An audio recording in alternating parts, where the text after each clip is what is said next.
엄마, 아버지 많이 아프신가요? 전화기 너머로 들려오는 아들 성우의 목소리는 어딘지 걱정스러웠습니다.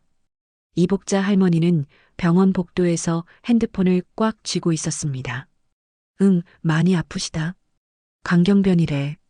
의사 선생님이 심각하다고 하시는데 너 좀 와볼 수 있겠니? 아, 그래요? 그런데 엄마, 저 지금 중요한 프로젝트 때문에 주말에 갈게요. 뚜뚜뚜 전화가 끊겼습니다. 이복자 할머니는 한참 동안 핸드폰을 바라보다가 한숨을 내쉬었습니다. 여러분, 혹시 이런 경험 있으신가요? 가족이 아플 때 자식들이 바쁘다며 오지 않는. 그런데 이건 단순한 무관심의 시작일 뿐이었습니다. 이 이야기가 어떻게 끝날지 궁금하시다면 구독과 좋아요 눌러주세요. 그 전까지만 해도 이복자 할머니 부부는 정말 평범한 노년을 보내고 계셨습니다. 여보, 오늘 공원 안 가고 뭐 하세요? 아, 복자야. 무릎이 좀 아파서. 그럼 혈자리 좀 눌러드릴까요? 이복자 할머니는 언제나 그랬듯이 남편을 챙겼습니다. 50년을 함께 산 부부였습니다. 매일 아침 7시면 일어나서 함께 아침을 먹고 김태환 할아버지는 공원 산책을, 이복자 할머니는 화단 정리를 했습니다. 경기도 안양의 작은 아파트에서 살며 큰 욕심 없이 소박하게 지냈습니다. 여보, 성우 전화가 왔는데 손자 학원비가 부족하다네요. 그래, 얼마나? 50만 원이래요. 그럼 보내줘야지. 우리 손자 공부하는 건데. 그렇게 자식들에게 필요한 돈이 있으면 언제나 보내주었습니다. 결혼자금, 집 계약금, 아이 학원비까지. 김태환 할아버지는 늘 말씀하셨습니다. 우리는 이미 다 산 인생이야. 이제 자식들 잘 되는 게 우리 기쁨이지. 그런데 그 평범했던 일상이 무너지기 시작한 건 지난 3월이었습니다. 복자야, 배가 너무 아프다. 새벽 3시, 김태환 할아버지가 갑자기 극심한 복통을 호소하며 쓰러졌습니다. 이복자 할머니는 황급히 119에 신고했습니다. 환자분, 의식은 있으신가요? 어디가 아프세요? 배가 너무. 응급실에서 받은 진단 결과는 청천벽력이었습니다. 보호자분, 잠깐 밖에서 이야기 좀 할까요? 의사가 이복자 할머니를 따로 불렀습니다. 강경변 말기입니다. 그동안 증상이 없으셨나요? 아니요, 별다른. 가끔 피곤하다고는 했는데 말기라는 게 많이 심각한 건가요? 의사는 안타까운 표정으로 고개를 끄덕였습니다. 수술도 어려운 상태입니다. 남은 시간이 길지 않을 것 같습니다. 그 순간 이복자 할머니의 다리에 힘이 빠졌습니다. 50년을 함께한 남편이 이제 얼마 남지 않았다니. 그날 밤 이복자 할머니는 성우에게 급히 전화를 걸었습니다. 성우야, 아버지가 많이 아프시다. 강경변 말기래. 뭐요? 갑자기요? 응, 의사가 수술도 어렵다고 하고. 너 빨리 와봐. 엄마, 제가 지금 중요한 회의가 있어서 내일 아침에 갈게요. 내일 아침? 네, 죄송해요. 정말 급한 일이 있어서. 또다시 뚜뚜뚜 이복자 할머니는 병실에서 혼자 김태환 할아버지의 손을 잡고 있었습니다. 여보, 성우가 내일 온다네요. 조금만 기다려요. 하지만 김태환 할아버지는 이미 의식이 흐릿했습니다. 이튿날 오후 2시가 되어서야 성우와 며느리 서지윤이 나타났습니다. 아버지, 괜찮으세요? 성우가 병실에 들어서자마자 물었습니다. 하지만 그 옆에 서 있는 며느리 서지윤의 반응은 달랐습니다. 어머, 생각보다 많이 안 좋으시네. 서지윤은 김태환 할아버지를 바라보더니 성우에게 속삭였습니다. 여보, 이거 병원비 엄청 나올 것 같은데. 우리 애들 학원비도 밀렸는데. 이복자 할머니는 그 말을 들었지만 못 들은 척했습니다. 며느리가 그럴 만도 하다고 생각했거든요. 지윤아, 병원비 걱정은 안 해도 돼. 내가 다 할게. 아, 어머니. 그게 아니라. 서지윤은 말끝을 흐렸습니다. 성우 부부는 1시간 정도 머물다가 갔습니다. 어머니, 저희 일이 있어서. 내일 다시 올게요. 그래, 알겠다. 하지만 다음 날도 그 다음 날도 오지 않았습니다. 이복자 할머니는 병원 근처에 원룸을 구해서 매일 병원을 오갔습니다. 이복자 할머니는 2달간 혼자서 모든 간병을 했습니다. 그런데 성우와 지우는 정말 오지 않았습니다. 어머니, 아버지 어떠세요? 많이 안 좋으셔. 의사가 이제 얼마 안 남았다고 하시는데 너 한 번만 와서 얼굴이라도. 아, 네. 시간 되면 꼭 갈게요. 시간 되면이라는 말. 그 말이 이복자 할머니의 가슴을 찔렀습니다. 그러던 어느 날 병원에 온 성우와 서지훈의 대화를 우연히 엿듣게 되었습니다. 이복자 할머니가 화장실에 다녀오는 길에 복도에서 들은 대화였습니다. 여보, 아버지 언제까지 이럴 것 같아? 서지훈의 목소리였습니다. 글쎄, 의사가 길지 않다고 했으니까. 솔직히 말하면 빨리 정리됐으면 좋겠어. 병원비만 해도 벌써 얼마나 나갔는데. 어머니가 다 내신다고 하지만 결국 그 돈도 우리가 다 받을 돈이잖아. 이복자 할머니는 그 자리에서 얼어붙었습니다. 그런 소리 하지 마. 아버지가 들으실라. 지금 의식도 없으신데 뭘 들어. 난 솔직한 거야. 그 대화 이후로 이복자 할머니는 자식들을 바라보는 시각이 달라졌습니다. 하지만 그래도 참았습니다. 남편 때문이었습니다. 여보, 애들이 바쁘긴 한가 봐요. 그래도 마음으로는 걱정하고 있을 거야. 하지만 김태환 할아버지의 눈에서는 눈물이 흘러내렸습니다. 말은 못해도 모든 걸 알고 있는 것 같았습니다. 그리고 2주 후 김태환 할아버지는 조용히 숨을 거두셨습니다. 이복자 할머니가 성우에게 전화를 걸었을 때 며느리 지훈이 받았습니다. 어머니? 지훈아, 아버지가 방금 돌아가셨다. 아, 네. 알겠습니다. 성우에게 전할게요. 그것이 전부였습니다.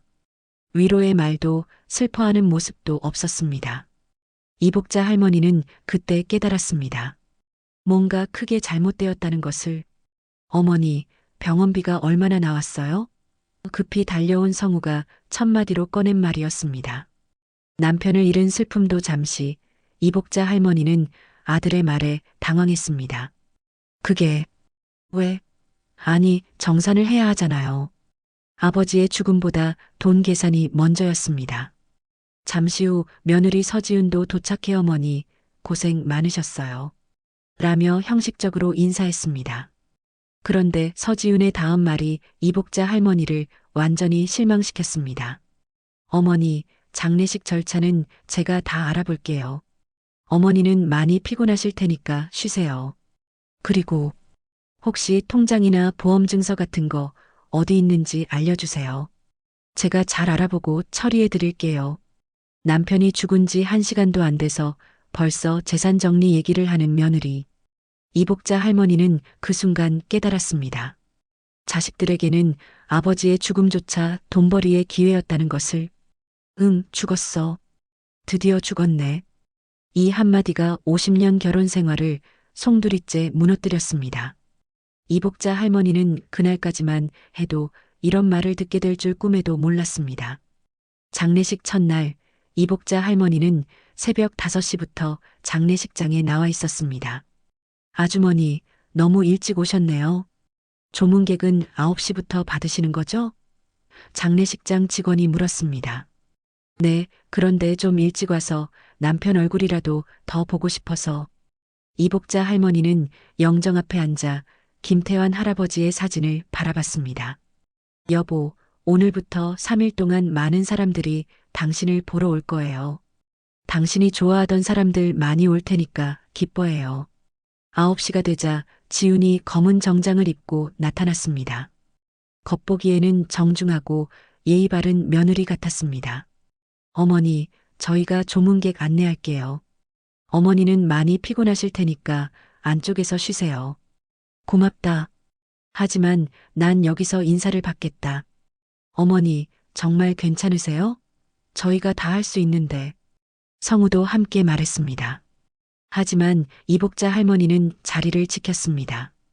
뭔가 불안한 느낌이 들었거든요. 조문객들이 하나둘 도착해 진심으로 김태환 할아버지를 추모했습니다. 이복자 할머니는 그런 모습들을 보며 조금이나마 위로를 받았습니다. 오후 2시경 이복자 할머니는 잠시 화장실에 다녀와야 했습니다. 화장실에서 나오는데 복도 끝에서 지훈이 전화 통화를 하는 소리가 들렸습니다. 민정아.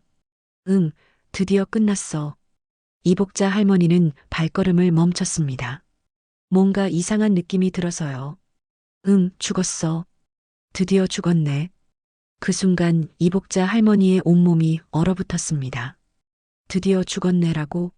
남편의 죽음을 두고? 이복자 할머니는 믿을 수 없어서 더 가까이 다가갔습니다. 이제 시어머니도 혼자 되셨으니까 우리한테 의지하실 거야.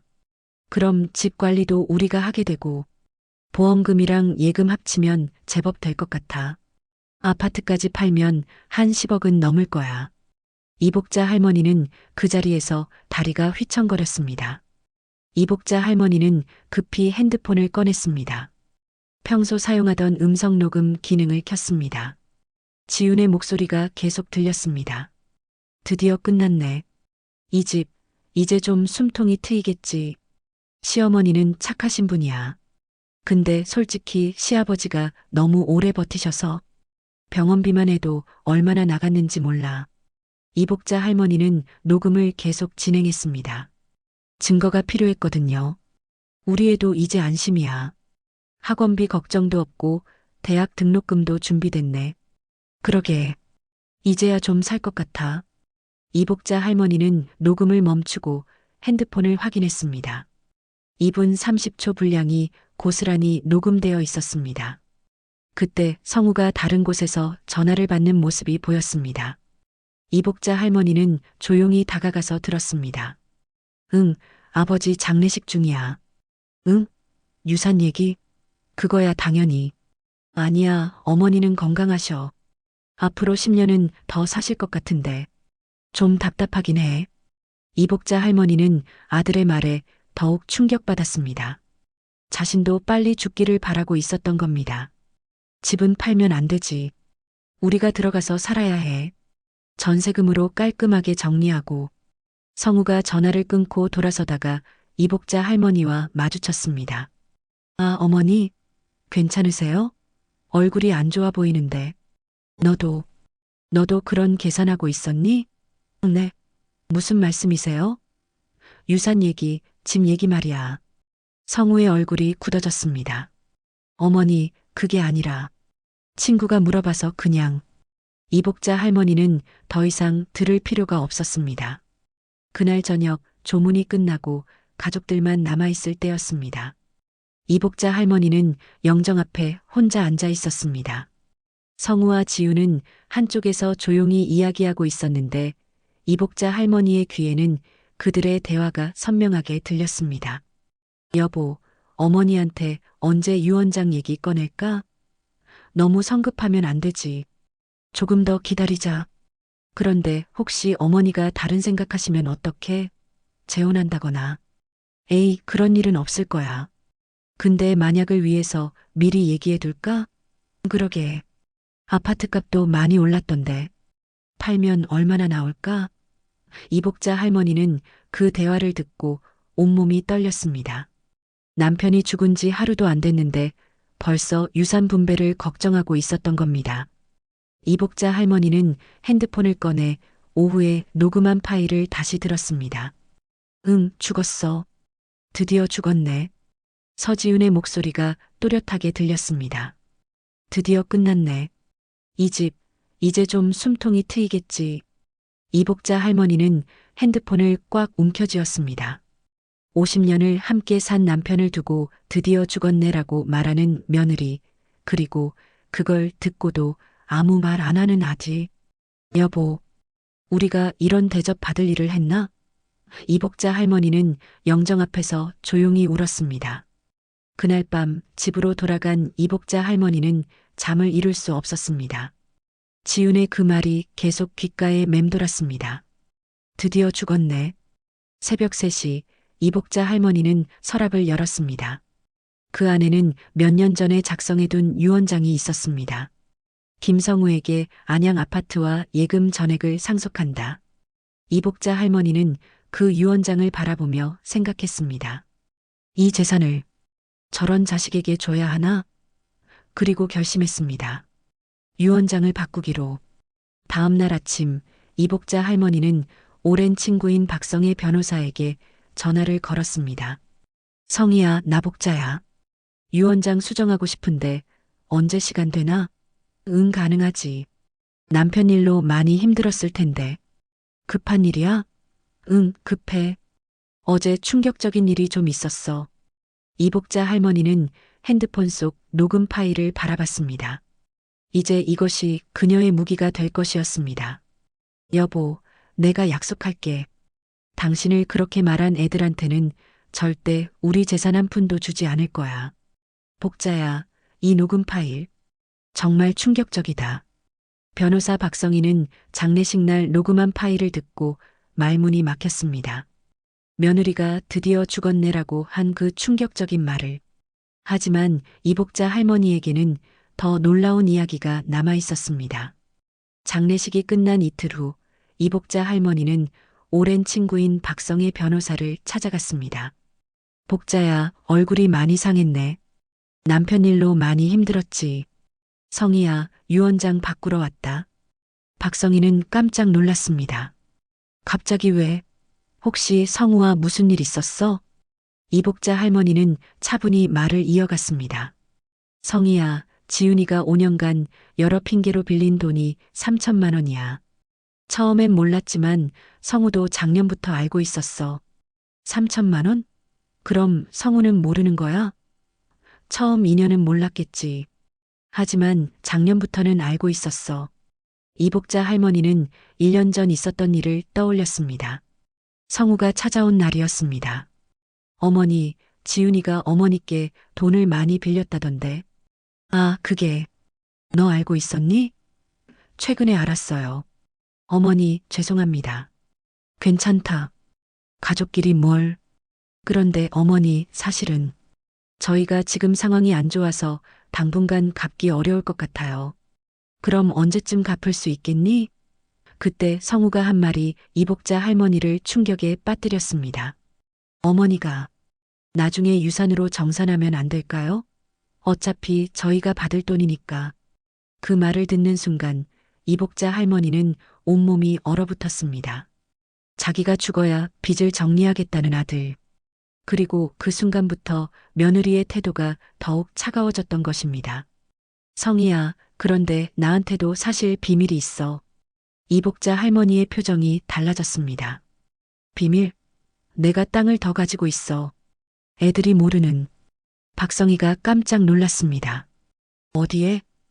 충청북도 제천에 1만 5천 평? 15년 전에 산 거야. 남편도 몰랐어. 왜 숨겼어? 젊을 때부터 항상 생각했거든. 만약 자식들이 돈만 바라보게 되면 어떡하지? 라고. 그래서 비상금으로 마련해 둔 거야. 이복자 할머니는 토지대장을 꺼냈습니다. 지금 시세로 12억 정도 될 거야. 박성희는 충격에 입을 다물지 못했습니다. 12억? 그럼 총 재산이 안양 아파트까지 합치면 20억 가까이 되지. 바로 그때 사무실 문이 갑자기 열렸습니다. 어머니, 성우와 서지훈이 들어왔습니다. 여기서 뭐 하세요? 서지훈이 날카롭게 물었습니다. 이복자 할머니는 침착했습니다. 사실 이들이 올 줄 알고 있었습니다. 장례식장에서 변호사와 상담하겠다고 일부러 말했거든요. 지훈아, 성우야. 잘 왔다. 어머니, 혹시 유언장 때문에 오신 거예요? 그래. 그럼 저희도 함께 얘기했으면 좋겠는데요. 서지훈이 의자에 앉으며 말했습니다. 지훈아, 내가 나한테 빌린 돈 얘기부터 할까? 서지훈의 얼굴이 하얗게 질렸습니다. 그건 3천만 원. 5년 동안 갚지 않은. 성우도 당황했습니다. 어머니, 그건 저희가 꼭 갚을게요. 언제? 그건 조금 시간을 더. 이복자 할머니는 핸드폰을 꺼냈습니다. 그럼 이것도 들어봐. 응, 죽었어. 드디어 죽었네. 서지윤의 목소리가 사무실에 울려 퍼졌습니다. 서지윤은 얼굴이 새하얗게 변했습니다. 이건 어떻게 내가 네 아버님 장례식 날 한 말이야. 어머니, 그건 제가 너무 힘들어서 실수한 거예요. 그런 뜻으로 한 말이 아니라 실수? 이복자 할머니의 목소리가 차가워졌습니다. 5년 동안 내 돈 받아먹고 내 남편이 죽으니까 드디어 죽었다고 하는 게 실수야. 성우가 끼어들었습니다. 어머니, 저희가 잘못했어요. 하지만 가족끼리, 가족? 이복자 할머니가 비웃었습니다. 가족이면 아픈 아버지 한 번이라도 제대로 문병했어야지. 가족이면 죽었다고 드디어 죽었다는 말은 안 했어야지. 그때 이복자 할머니는 서지윤을 똑바로 바라보며 말했습니다. 지윤아, 너희가 계산하고 있던 내 재산, 그게 전부가 아니야. 네, 내가 땅을 더 가지고 있거든. 너희가 모르는. 박성희가 토지대장을 꺼내 들었습니다. 제천 1만 5천 평, 시세 12억. 성우 부부는 입을 다물지 못했습니다. 그럼 총 재산이 20억 가까이 되지. 서지윤이 눈물을 흘리며 말했습니다. 어머니, 정말 죄송해요. 제가 너무 스트레스가 심해서 정신이 없었어요. 이복자 할머니는 박성희를 바라봤습니다. 성희야, 유언장 새로 써줘.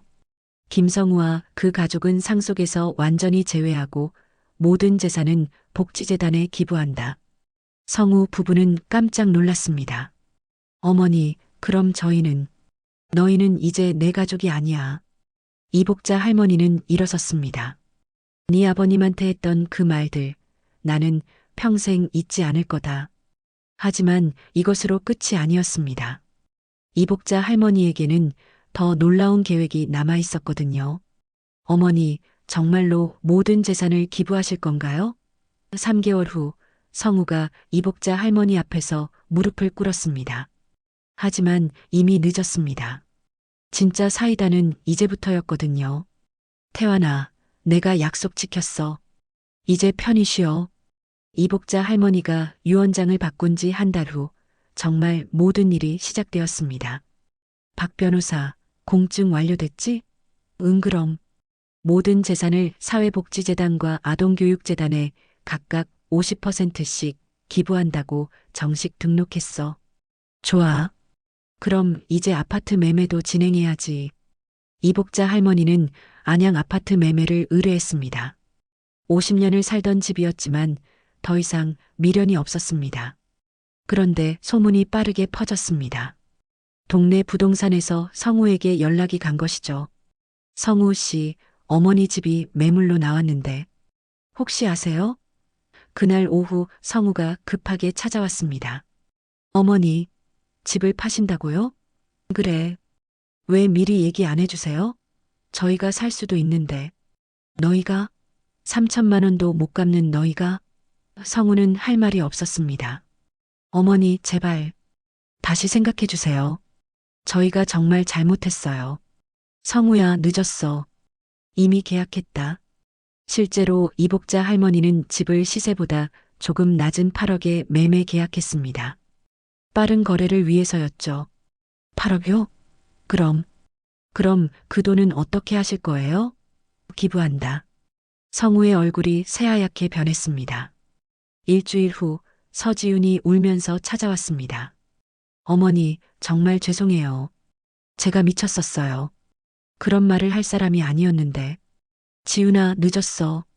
어머니, 저희가 빌린 돈은 꼭 갚을게요. 집도 팔고 적금도 깨서. 필요 없어. 나는 이미 결심했다.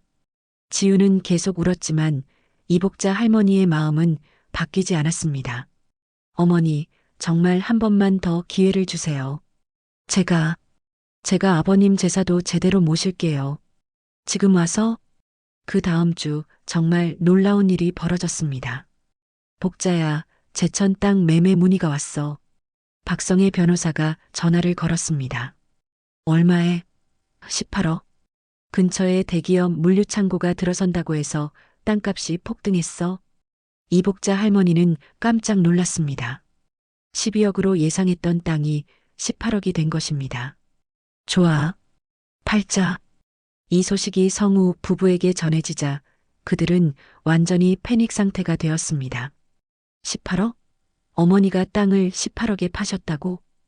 성우가 지윤에게 소리쳤습니다. 여보, 진정해. 이미 늦었어. 늦었다고? 아파트 8억에 땅 18억. 총 26억을 기부한다고? 성우는 그제야 깨달았습니다. 자신들이 얼마나 큰 실수를 했는지. 그날 밤 성우 부부는 이복자 할머니 집 앞에서 밤새 기다렸습니다. 어머니, 나와주세요. 서지윤이 울면서 소리쳤습니다.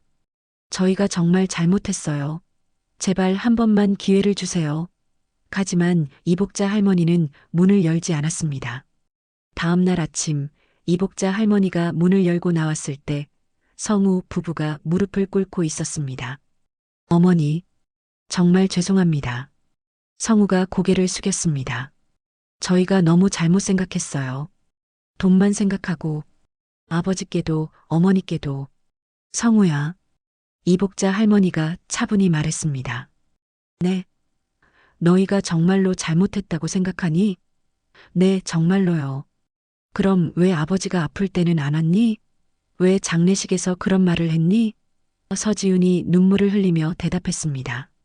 저희가 너무 이기적이었어요. 돈 생각만 하고 시아버지의 마음은 생각 안 하고. 맞아. 너희는 돈만 생각했어. 그때였습니다. 이복자 할머니가 예상치 못한 말을 했습니다. 하지만 조건이 있으면 생각해 볼 수도 있어. 성우 부부가 고개를 들었습니다. 조건이요? 첫 번째, 앞으로 10년 동안 매주 토요일마다 아버지 묘소에 와서 참배해라. 빠지면 안 돼. 네, 꼭 그렇게 할게요. 서지윤이 급하게 대답했습니다. 두 번째, 노인복지센터에서 봉사활동을 해라. 매월 40시간씩? 알겠습니다, 어머니. 세 번째, 너희가 빌린 3천만 원을 10년 분할로 갚아라. 이자 없이. 그 돈은 장학금으로 쓸 거다. 성우가 고개를 끄덕였습니다. 마지막으로, 내가 죽을 때까지 아버지 재산은 너희가 정성껏 모셔라. 네, 어머니. 꼭 그렇게 하겠습니다. 이복자 할머니는 박성희에게 전화를 걸었습니다. 성희야, 유언장 수정해줘. 전화 너머로 박성희의 놀란 목소리가 들렸습니다. 정말? 마음 바뀐 거야? 총 재산의 80%는 기부하고 20%만 성우에게 상속하자. 단 조건부로 20%라고 해도 5억 정도였습니다. 성우 부부에게는 생각지도 못한 기회였죠. 어머니, 정말 감사합니다. 성우가 눈물을 흘렸습니다. 고맙다고 생각하지 마. 이건 아버지를 위한 거야. 그 이후로 성우 부부는 정말 달라졌습니다. 매주 토요일마다 아버지 김태환의 묘소를 찾았고 노인복지센터에서 성실히 봉사활동을 했습니다. 아버지, 정말 죄송했어요. 제가 너무 못된 며느리였어요. 서지윤이 묘소 앞에서 울며 사과했습니다.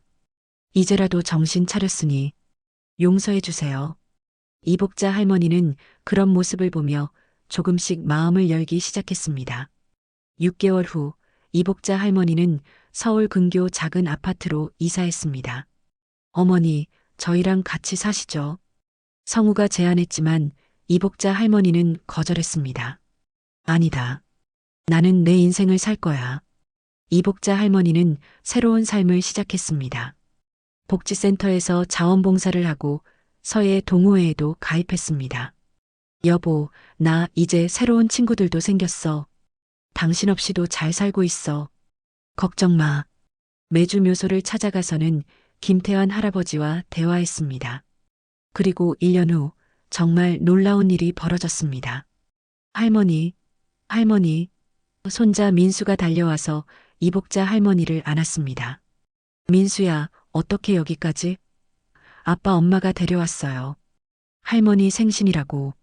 성우와 지훈이 케이크를 들고 나타났습니다. 어머니, 생신 축하드려요. 고맙다. 이복자 할머니는 그때 깨달았습니다. 가족의 진짜 의미를. 여보, 보고 있지? 우리 가족이 다시 가족이 됐어. 그날 저녁 지훈이 조용히 말했습니다. 어머니, 정말 죄송했어요. 그때 제가 너무 못됐어요. 지훈아, 이제 됐어. 다 지난 일이야. 어머니, 한 가지만 물어볼게요. 뭐? 처음부터 다 용서하실 생각이었나요? 이복자 할머니가 미소 지었습니다. 아버지가 그랬거든. 꿈에서 가족은 끝까지 가족이야. 그들도 언젠가는 깨달을 거야 라고. 그럼 처음부터? 아니야. 처음엔 정말 화가 났었어. 하지만 아버지 말이 맞았어. 너희도 결국 변했잖아. 그날 밤 이복자 할머니는 김태환 할아버지 사진 앞에서 말했습니다. 여보, 내가 잘했지? 당신이라면 이렇게 했을 거야. 가족을 끝까지 믿는 거. 창밖으로 따뜻한 봄바람이 불어왔습니다. 이복자 할머니의 얼굴에는 평화로운 미소가 떠올랐습니다. 이제야 진짜 가족이 됐구나. 그 후 성우 부부는 약속을 지키며 진심으로 변했습니다. 이복자 할머니는 진짜 가족의 의미를 되찾았습니다. 여보, 이제 정말 마음 놓고 쉴 수 있겠어. 우리 가족이 진짜 가족이 됐으니까. 여러분은 이복자 할머니의 선택을 어떻게 생각하시나요? 끝까지 가족을 믿고 용서한 마음, 정말 대단하지 않나요? 이런 감동적인 가족 이야기가 더 궁금하시다면 구독과 좋아요 부탁드려요. 다음에는 또 어떤 놀라운 이야기로 찾아올지 기대해 주세요.